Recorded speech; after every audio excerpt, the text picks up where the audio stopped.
Hello and welcome to an exclusive hour-long programme with me, AleX Belfield, talking to a man who I recently saw in a frock in Le Cage aux Faux, and I can definitely confirm, having met him many times, that he is what he is. John Barrowman, how are you? I'm very good, thank you. I'm not in a frock right now. But you are delicious, and that's what people love about you. You're an old-fashioned star, and I mean that in the best possible way. You give 100% all the time, don't you? Well, yeah, and I take it as a compliment, because a lot of the people that trained me, the people that I, had in college were old MGM, singers and dancers, and yeah, so I take it as a great compliment, and I do give 100%. I think it's important, and people who know me even know that when I am sick and I push and push to the last minute until I can't push anymore, and then I'll go off sick, but I give it my all. And what happens when you go from giving it your all to just being annoying? I don't know. I don't know yet. You'll have to ask Scott that question. He's the one. I might be annoying when I'm at home. I don't know. Yeah, well, I'm sure someone will let me know. I'm sure there are people out there who already think I'm annoying, and you know what? That's their business. They can deal with it. Well, you're not doing bad on it because you're everywhere. I saw a program in December that you weren't on. I couldn't believe it. What happened? David Tennant was on it. I mean, there was a point. I think we last did a thing 2 years ago, face to face, where we talked for a long time when you had your autobiography out, yeah. And you were really on the cusp of becoming big. And then suddenly after that, I think it was after my radio show, you were literally on everything forever. And you've backed off a little bit because now you're going to LA and we're not good enough. No, that's not true. Oh. See, you're putting words in my mouth. I'm going off to LA because I was asked to. And I'm off to do Desperate Housewives, which I'm really, really excited about. The whole thing with, you have to kind of do it in waves, I think. And I'm not, I'm being totally upfront and honest about it. I am the product of my business, and I treat myself like a business, and people know that, but I also enjoy everything that I do. So you do the push for something, and then you just take a little bit back, and you then give it a little bit of a rest, and then you do a little bit more. But the Desperate Housewives thing came up, and honestly, if someone was offered that, would you not take it? No, I wouldn't take it. Let me tell you why. Look at this face. I am not going to fit into Desperate Housewives. You might. No. You totally might. John, stop patronising me. You might be something different. No, they don't want something different. They want something that looks like you in your way. How much of you are we going to see on a scale of 1 to 10? I have no idea. Yes, you do. I don't. Don't Listen, play with me. No, I don't. No, I have no idea because I do know, well, actually, I do know that Mark Cherry, the creator who is the creator, the head writer, and the producer, he said to me, we'd love to, show your pecs and stuff like that. And in the back of my head, I'm thinking, that's all really great and well, but I haven't been to the gym in a while, so I'm trying to lose my love handles that I have at the moment. So they want me to show bits off, and I will see. But it's American television. I've shown more off in Doctor Who and Torchwood than I will be able to in American television. I mean, they all kiss with their mouths closed. What are we doing at the moment? Are we pinching an inch or grabbing the flab? What's going on? I really don't. Well, look, right there. The last time I was in the studio, actually, I was sat opposite Joe Pasquale, and he asked me to grab his pecs. He's doing quite well for himself. He does boxing now. Does he? Yeah. Does he? He's I don't think I'd want to admit that I grabbed Joe Pasquale. I don't think it's nothing. It's not something that would be at the top of my list. It wasn't my proudest moment. No offense, moments. Joe. No offense. Listen, I want to take a piece of music from this new album, and then we've got to get into a load of stuff. Okay. There's loads in the news about being a showbiz person and being attractive, and then being tempted by other attractive people. So I want to find out, how far would Scott allow you to go on the text if you were to send a mucky one to someone else? We're going to talk about things like that. You weren't expecting that. I can see by your No, face. I absolutely wasn't. I don't know where you're going with that one. All right, we're going to start with track 2. You got a new album. Did you know, by the way, a new album? I did, yes, absolutely. It's very nice. Thank you. It's got the name of the person who's singing on it, but not the name of the album. Because that's what it's called. Ah, really? It's a personal insight to me musically, and it's probably the most personal album I've done yet. All of the songs are songs that come from my heart. They actually mean something to me, and ironically, they're shows that I've never been in. So it's not, you know, one of those albums where I've chosen songs that I've done, you know, sung before and I'm going to sing them for you now because I've done them in the West End. All of these songs have a story to them, and you know, without going into elaborate detail with all of them, if you want to see more of it, you can go check out my YouTube page, and it has all of that stuff on there. You can see that stuff. How much of a narcissist must you be on a scale of 1 to 10 to name your album after yourself? Let's take a track. This is One Night Only by John Barrowman from the album John Barrowman. We're back on your favourite local radio station. It's AleX Belfield talking to an old friend of the programme. And I'll tell you why I like having you on. Why? You're always fun and you're always open and honest. Yes. And I think that's why people like you. Why are you smiling? Because I'm laughing at you. Why? Is it because I'm ginger? No. What's the matter? No, I like Catherine Tate. I'm always intrigued to where you're going to go with these things. Well, can we start by talking about this thing you're wearing? Orange, is it? Or well, you said because you're ginger, I'm highlighting what you are. I'm wearing an orange sweater. Yeah, but if I had the choice, I wouldn't wear this hair colour. But then, well, yes, that's true. And I have a choice, and I like orange. Well, good for you. You're out and proud about it. I'm sunny. It's a sunny day. Let's start at the beginning. For those who didn't hear our chats before, what were you like as a child? Were you shy and retiring? Obnoxious. Yeah, I thought so. Yeah, really obnoxious. I was probably one of those kids that you just wanted to shove out of the way. I wouldn't sleep. My mother was told, you know, they had trouble. She took me to the doctor and said, you know, we put him in the crib and he won't go to bed. And the doctor said, look, just leave him, put him in a playpen with the toys in the middle of the living room and leave him. And that's what they did. And they left me, and they would go to bed at night, and I'd be sitting going, and they'd get up at 6 in the morning, and I'd be going, same thing. Have you ever been medicated? No. Maybe I should. Maybe I should try it. Actually, in those days, they didn't. Funny, you know, they didn't do all that kind of stuff to kids when I was growing up. And also, we didn't know what hyperactivity was. So here was my mother putting pure rose hip syrup in my milk because it's the only thing I would drink. She was addicting me to this stuff as a kid. So I think I was probably hyperactive and probably still am. And have ADD. Hello, what are we talking about now? I've just lost my attention span. No. I think this helps though with the business you're in, especially when you're as busy as you are, because let's face it is tiring on a day like this. We're talking on a boring old Wednesday and it's late in the afternoon. You've done this all day. To still have the enthusiasm to even look me in the eye must be almost depressing.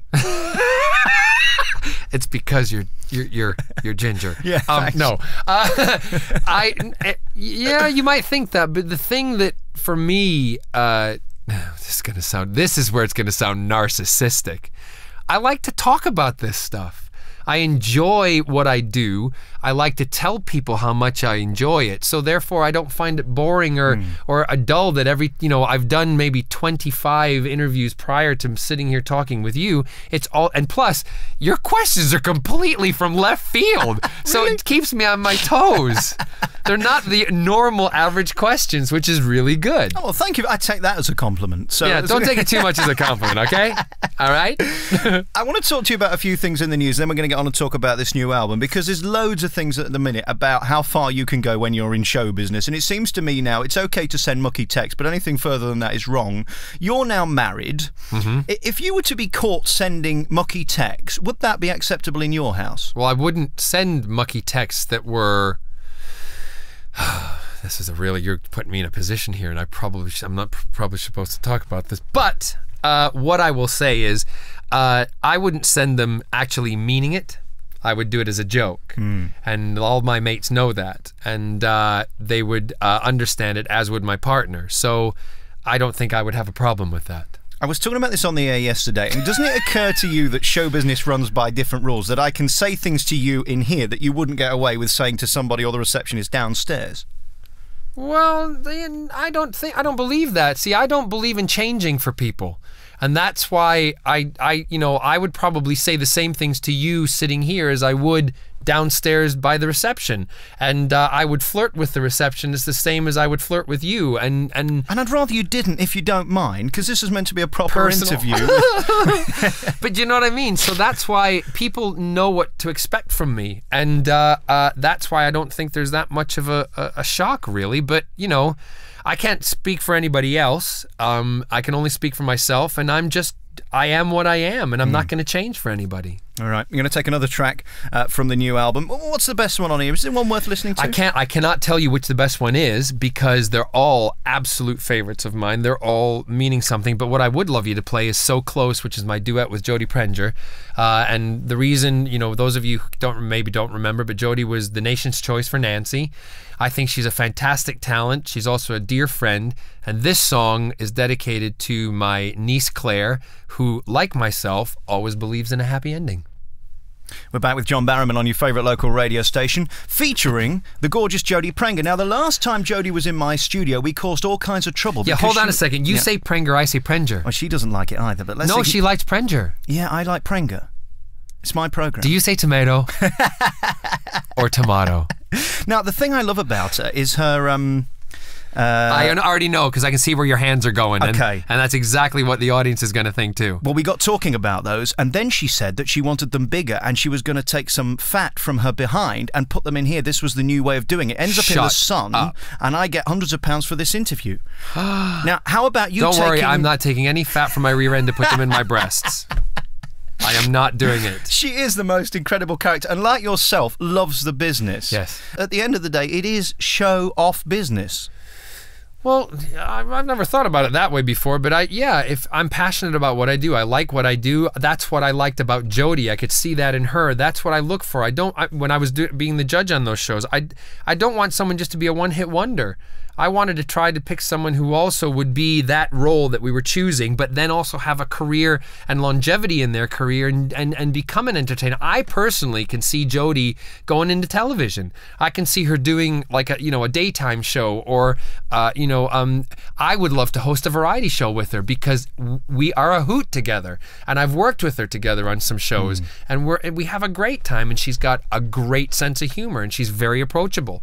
That's it. And that's a good thing about you. You have all this thing, this talk, this act, this persona, but fundamentally, you're a brilliant singer. Yeah, but you say, it's interesting you say that I have this persona, but I'm actually the same guy. For normal people like myself who don't have a personality. Normal people. I'm normal. No, you're not really. I am. You're extraordinary. You are. I mean, there aren't many people who are as full of life as you, and I think that's infectious, and we need that. Well, I don't know how to answer that. I take that. But let's be real for a moment. I sit in this studio day after day after day talking to everybody in show business, and most of them aren't that bothered to be here. And I'm not doing it because of me. But I don't understand that. Right. I don't get that. I don't get why... why when you walk off a plane you have to have hats and sunglasses and 6 coats on, because you know what, people are going to look at you more. When you get off a plane, why can't you just be yourself? We all know we've been on a transatlantic flight. We all know we're tired, and so what if you're photographed? What's the big deal? I don't understand people who, when you get into this business, there's a certain little aspect that is probably about that big. It's really tiny in the back of your head that says, there's the possibility I could become famous. There's the possibility I could become a star, right? So you work and you do what you do, and I came into this business to work, and celebrity has come along with it. And I'm so glad, so happy, so appreciative, and I'm not going to turn my back on it. Why do I want to then run away from it if you knew that little piece in the back of your head, it might happen? Why do you want to shun it? What's the point? And you're all around the world, travelling here, there and everywhere, and I guess you're not turning right now, are you? What do you mean? I mean, you ain't sitting in economy anymore, are you? Come on, John. Oh, no, I turn. Yeah, listen, I turn. This is official. John Barrowman's on the turn occasionally. Yes, on the occasion, wow. I turn and I sit in the back. I need a piece of music to calm us down. I'm not even going to react to that. Yeah, but just play the music. Don't even go anywhere near that. We're back with John Barrowman on your favourite local radio station. It's always fun, and it always feels like it could be my last programme, which is what I love about you. You say things and you don't know what you do in management meetings 3 weeks later. It's fascinating. I do know what I do, believe me. Believe me. The last time I saw you on the telly, I was actually on a plane, talking of flights, and I was watching The Producers. And there you were, doing the thing that you do best. Was that fun to do? Because it was a funny old film. That was brilliant to do. I had 2 weeks in New York City, and was looked after like a king. I was taken care of, talked to all the time by Mel Brooks. We would speak to me on a daily basis. It was brilliant. Blondes do have more fun and get a lot more attention. There's sorry, that's just the way it is. Particularly if you leave your blue contact lenses in and go walking down, like Fifth Avenue or something. I had a blast. The really funny thing was when we were filming that whole sequence, the Springtime for Hitler, and there was probably about maybe 90 guys dressed in the SS Nazi outfits, and we were over in Brooklyn in a very Jewish neighborhood, and we're all out in the parking lot with all, and you could see all the locals coming around looking through the fence, and I mean really not looking happy. And Mel Brooks came out of the room, the studio, and he went, "What the hell are you all doing out here? You will get killed and stoned. Get back inside." It was hysterical, and we all realized, oh my God, we got to get in. So yeah, it was brilliant. I had a great time doing that. You were very good in it, and again, it wasn't an easy number you had to sing. It wasn't very long, or it wasn't a massive part, but again, you had to nail it. It was very high. Yeah. Yeah, and they wanted it nailed. I sang it in the recordings because obviously in those films they do them by track. You have to then lip it, and you've got a little piece in your ear that, well, you don't lip it, you have to sing it while you're singing, hearing yourself sing, and you have to hit your mark all the time. And if you didn't hit your mark, there was one time at the end where we come walking out and I slapped the cane in my hand, and then the explosion go off, and I was talking to someone off the side, and everyone else came on and went boom, and I wasn't there. And the Susan Stroman, the director, all of a sudden it just went quiet because you didn't talk after the take, and she went, "Barrowman, where are you?" And I couldn't lie. I couldn't make up a story in front of all these people, my contemporaries on Broadway. And I walked out and I went, "I wasn't paying attention. I'm very, very sorry." Well, there's a lot to distract, isn't there? And she went, "Do it again!" And we all had to go back and do it again. But that take probably cost them $25,000, $30,000 or more. So you got to remember that. How does Mel Brooks get away with a line like, "Don't be stupid, be a smarty, come and join the Nazi party"? I have no idea, but he's absolutely brilliant with that. And the fact that it's his voice doing it, not a lot of people know that, it's not really the guy who's saying it. It's actually Mel Brooks. And Mel Brooks does put himself in every one of his films. He's kind of like the comedic Alfred Hitchcock in that way. Let's take that track and then we'll come back with John Barrowman. We're back with John Barrowman on your favourite local radio station, talking about your life and career. And what's interesting about it is the thing that you're best known for is the thing I'm least interested in, which is Doctor Who and Torchwood. I don't get it. I told you before. Forgive me. It's gone very well for you. And I know I'm the only one. It is me. You're going to get mail now. You know that. I know. It's just silly to me. I'd rather see you dressed as a Nazi in the producers. I think you need to go see somebody. I think we need to put you on a couch and have a real serious discussion. Captain Jack changed my life. Captain Jack, Doctor Who, Torchwood. The fans of the show, they know that I am a fan myself, and I have been since I was a kid. And when I was asked to do the gig, I couldn't believe it. I've completely appreciative of those fans who have supported me and literally changed my life. It's given me things and allowed me to do things I never thought I would ever dream of doing. On this album, it's not on the physical album that you'll purchase, but you can go online and download on iTunes a track called well, I'll tell you in a second, but it's from the show Wicked. And Stephen Schwartz, I called him up and I said to Stephen, "Could you help me with changing some lyrics?" And I explained to him why. And here's a little bit of the story. I used to travel back and forth from Cardiff to London in the first series of Doctor Who. I bought myself my first, one of my first cars, and I was really proud of it, and it had a DVD player and CD player and everything in it. Put in the CD of Wicked, and I would listen to Wicked all the way home twice because it took 2.5 hours to get through the show twice. But when I get to the song The Wizard and I would change the lyrics to The Doctor and I. So How old are you, John? Hey, that's why there's the kid inside on the album too. So I spoke to Stephen and he helped me change some more of the lyrics, and that track on iTunes is my tribute and to honor my fans of Doctor Who, my fans of Captain Jack and Torchwood, to let them know what it means. Because in musicals, you sing when you get to a point where you can't express yourself through dialogue anymore, you sing a song. I can't express how I feel anymore. I've already done it about how I felt about Doctor Who and Captain Jack. So I'm singing a song about it to let them know exactly how I feel and how I think Jack feels about the Doctor. If it's so good, why isn't it on the album? Well, because we have to do it. It is good, but we have to do an iTunes exclusive. Nowadays, when you do downloads, they demand that you do an exclusive song. So I said to the record company, let's put the Doctor and I on because, you know, perhaps the sci-fi audience might not want to buy the whole album, but they'll want to buy that track. So I'm being realistic, and you know, that's what it's there for. Can we hear a bit of it, or will the lawyers end up having a heart attack? No, you can hear a bit of it, absolutely. So if I would love you to play it. All right, let's stick it on. We're back with John Barrowman on your favourite local radio station. It's funny, isn't it, that you're this musical star that's become mainstream and now is going to be a Hollywood star? Because taking that full circle, Hollywood stars are now becoming musical stars with things like High School Musical and Glee, which is the big thing that everybody's talking about. You couldn't be more of the moment. Can I tell you something? I'm going to meet the casting people of Glee when I'm out there. Really? Yeah. Tell me that's an exclusive. It is. Oh, fantastic. It is. And the meeting's it's being set up, and I'm really excited about it because I'm a Gleek. Fantastic. Yeah, now, I love it. Now watch what I'm going to do here. This is going to be genius. Go on. So are you going to go in as a student or one of the teachers? No, stay where you are. Everything's fine. Everything's fine. I really want to go in as a student, but I'm way too old.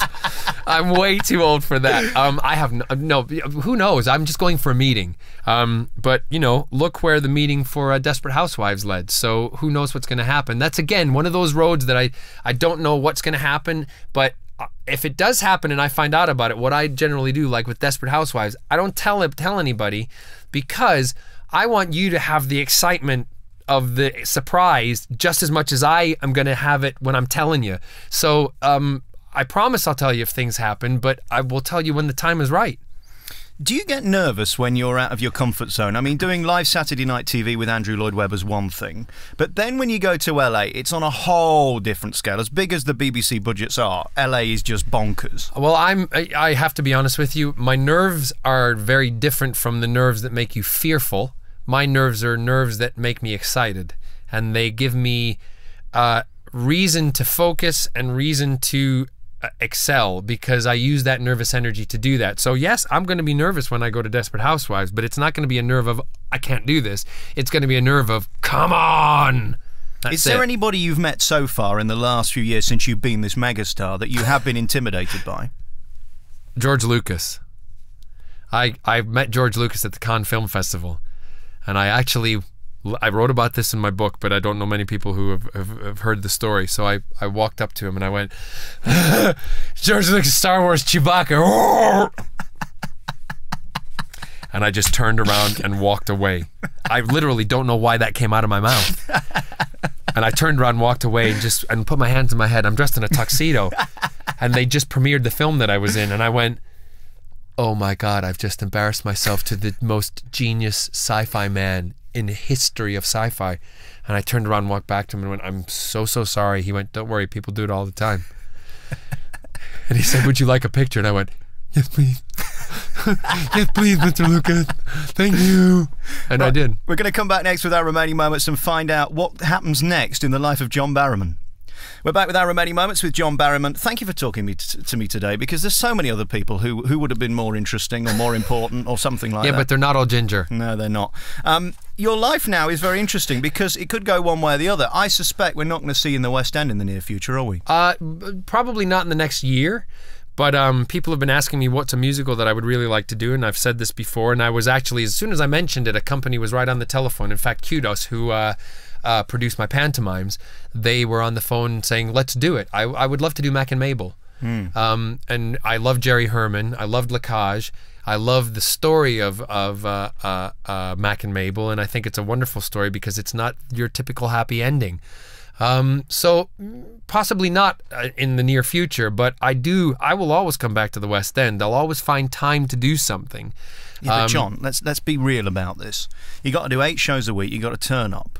You got to perform. You got the pressure of doing that. That compared to being an LA movie star and up there with the best on 1,000,000 times more money. You are a businessman, let's face it. I am a businessman, yes I am, but it's not all about the money for me, and people know that. And you know, I went into Lacage and did 8 shows a week, turned up every day, and did it with a whole heart, did it while I was sick, I did everything, and I loved every minute of it. I've done jobs for a lot of money, I've done jobs for no money, and I think that's really important to keep that kind of balance, because therefore you're doing them for the right reasons. But there is a momentum issue as well, that right now you're hot. Listen, and you're not going to be physically looking the same and getting these roles maybe in 20 years' time. Oh, yes, I am, because as soon as it starts changing, I'm on a table and they're going to be cutting my skin up and tightening it all up and putting new noses in and chins and everything. I'm telling you, I can see a difference within 2 years since I last met you, John. It's going in the wrong direction. Now, let's ask some honest questions then. What are we going to have done first? What is concerning you physically that you want pulled back? Come on. You are wrong. No, come on. I've just had my teeth whitened again. Have you? I did that when I was on vacation. It's not LA. Yes, Everyone's doing it here. No, they're not. Smile. No, I'm not. Smile. Because I have British... No, I have horrible teeth. There's nothing wrong with your teeth. No, Smile. I don't want to show you my teeth. Thank you. Right. This is show business on that side of it. What would you like me to pull back? Well, I think... Let me have a look. I mean, the eyes, there's a few lines. Are you allowed lines when you... Yeah, see? They get rid of those. Lines? No, lines make men look good as they get older. I think you need a bit of Botox up here as well. Look, see? Yeah. It's still wrinkling. No, it's still wrinkling. If you want to get in Glee, it's not going to happen. And the double chins, do we have to worry about that? A few too many buffets in Vegas or anything? Well, you know, they're not double, but the chin's not as tight as it used to be. But that's going to happen. Let's face it, the day you start looking clinically obese, nobody's phoning, are they? Yeah, that's true. That's true. Well, no, there's heavy actors out there. What am I talking about? Are you kidding me? You nearly fell for that one for I a moment. almost did. Listen, I think you're tremendous, and what I love about you, again, is your passion and your complete professionalism with it. You mess about a lot, and I like that you don't take it too seriously, but at the same time you get the job done, and that's a great balance. And are you going to take that across there with you? Because absolutely. I'm not going to change for Hollywood. They're going to get exactly who I am, what I am, and what you guys have seen. You know, that's not to say that I have to kind of suss out the situation and see what's going on. Remember, the show I'm going into is not about me. It's about 5 women. And I'm a guest in their home, so I have to behave like a guest. But it's different if it was my own show. I'd let them know how what the situation was and how comfortable and I would make them feel. So it'll be an interesting, you know, thing for me, because I'm going in as the guest, not as the main person. I'm the director. I come to you day 2. And I say, John, we've done a rewrite of the script, and we now need... No, stop laughing. Take this. You're out. We now need private parts. No. They would never ask for that on American television, so you don't, you know, you're not, that's not going to happen. That's a hypothetical question that ain't going to happen. Well, this isn't just normal TV, though. This goes on those mucky channels, HBO and all that. What does? What? Desperate Housewives? No, it doesn't. It's on ABC Disney. All right. Okay, so backside. Then are we going to show backside if they ask for it? If they ask for it, I've showed it on Doctor Who and Torchwood, so I'd be happy to show it on Desperate Housewives. Do you still get letters? About my backside? Yes. Yeah. Really? Pecs, we're happy with pecs, obviously. Yeah, I'm going to be pumping them a little bit. So. Yeah, really. And when does that regime of fitness start? It started 2 days ago. Yeah, I can't really see. I think we need to work on that a little bit. Oh, don't you listen, it'll drop off me in seconds. It's not just the chins that are dropping at the moment. Listen, you're talking to Rick Waller's body double here. Congratulations on being you, and good luck with this new album. It's called... John Barrowman. John Barrowman. Yeah, and you'll never forget that. 13 tracks of genius, all fabulous. Good luck in America with Desperate Housewives. We're going to look forward to seeing you on Glee. Don't jinx it. I'm just going for a meeting. Let Desperate Housewives land first, and then we can talk about Glee. They flying you out first class? That they might be. Anything on the I'm rider? not paying for it. Anything on the... No, I don't have... That's one thing. I don't have a rider. Well, actually, a little fib there. My rider is that the car I'm driving in must be air conditioned, because I don't like warm cars. Why do we have body issues with smells? I just don't like. I don't like being sweaty. And the other thing is, I just require water and a coffee and a banana. Isn't that right? I'm looking at people in the studio. Yeah, that's all I require. I'm not like someone who requires 900 pounds worth of different juices and beverages that they never touch. I think that's a waste of money. So. No water riders. To drink, coffee for caffeine, a banana for potassium. Great. To keep energy up. Perfect. Good luck with everything, and thank you for being a great guest again. John Barrowman, his new album's in the stores now.